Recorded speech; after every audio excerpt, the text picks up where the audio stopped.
काला कुआं बरसों पहले की बात है। उत्तर भारत के एक छोटे से गांव चंदनपुर में एक कुआं हुआ करता था। गांव के बीचों बीच पीपल के पेड़ के नीचे। बाहर से देखने पर वह बिल्कुल आम कुआं लगता था। पुरानी ईंटें, काई जमी हुई और रस्सी से बंधी लोहे की बाल्टी।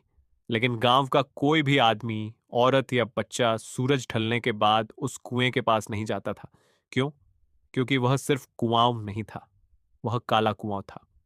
कुएं की पहली आवाज, कहते हैं, जो भी आदमी आधी रात के बाद वहां से गुजरता, उसे नीचे से धीमी धीमी आवाजें सुनाई देती, जैसे कोई फुसफुसा रहा हो, पानी, मुझे पानी दो। पहले पहले लोगों ने इसे वहम समझा। फिर एक रात गांव का चौकीदार रघुवीर ड्यूटी करते हुए उस रास्ते से गुजरा। वह मजबूत आदमी था, डर नाम की चीज नहीं जानता था। लेकिन उस रात जैसे ही वह कुएं के पास पहुंचा, हवा अचानक ठंडी हो गई। पीपल के पत्ते बिना हवा के हिलने लगे और तभी छपाक, जैसे किसी ने कुएं में पत्थर फेंका हो। रघुवीर रुका। उसने टॉर्च नीचे डाली। अंधेरा, बहुत गहरा अंधेरा। और तभी नीचे से आवाज आई, रघुवीर। उसका नाम। रघुवीर की टॉर्च हाथ से गिर गई। अगली सुबह उसकी लाश कुएं के पास मिली।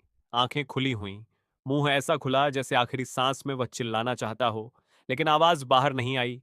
पुरानी कहानी गांव के सबसे बुजुर्ग आदमी दादाजी हरि सिंह ने तब सच्चाई बताई। करीब 70 साल पहले उसी कुएं में एक औरत ने आत्महत्या की थी। नाम था कमला। कमला एक विधवा थी।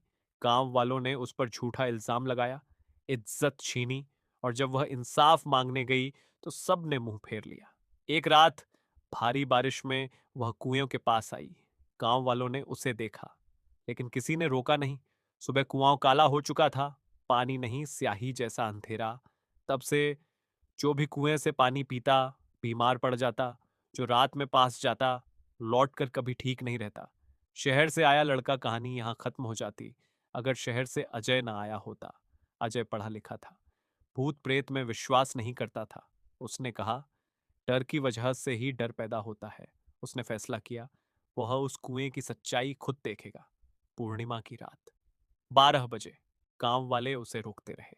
दादाजी ने कहा, बेटा, कुछ चीजें जानने के लिए नहीं होती। लेकिन अजय नहीं माना। कुएं के नीचे जैसे ही अजय कुएं के पास पहुंचा, उसकी मोबाइल की लाइट अपने आप बंद हो गई। हवा भारी हो गई, सांस लेना मुश्किल। फिर नीचे से आवाज आई, तुम भी मुझे देखने आए हो? अजय पीछे हटा, लेकिन उसके पैर जैसे जमीन से चिपक गए। कुएं के अंदर से एक औरत का हाथ बाहर आया, फिर दूसरा। चेहरा ऊपर आया, सफेद, सूजी हुई आंखें, बाल चेहरे पर चिपके हुए। वही थी कमला। उसने कहा, सब कहते हैं मैं मर चुकी हूं, लेकिन मैं यही हूं। अजय चीखना चाहता था, लेकिन आवाज गले में अटक गई। कमला मुस्कुराई और बोली, अब तुम मेरी कहानी दुनिया को बताओगे, आखिरी सच। अगली सुबह अजय गांव से बाहर मिला, जिंदा, लेकिन उसकी आंखें खाली थीं। आज वह एक लेखक है। उसने यह कहानी लिखी, और कहानी के आखिरी पन्ने पर सिर्फ एक लाइन है, अगर तुम ये पढ़ रहे हो तो वह कुआं अब तुम्हें भी देख चुका है।